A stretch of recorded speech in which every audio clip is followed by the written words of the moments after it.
তুমুল অনাবৃষ্টি আমার উঠানে, তবুও হৃদয়ে চাষ করে যাই ঘাস। আমি চাই তুমি ফিরে এসো একদিন, অন্তত ছাগল হয়ে। ভয় পেও না প্রিয়, তোমার গলায় এবার কোনো দড়ি ঝুলবে না। অধিকন্তু নিজ হাতে জ্বালিয়ে দিয়েছি সমস্ত খোয়ার।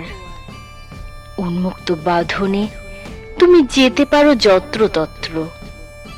শুধু একটাই আকুতি শোনো, অন্তত সাঁঝের বেলা ফিরে এসো আমার গোয়ালে।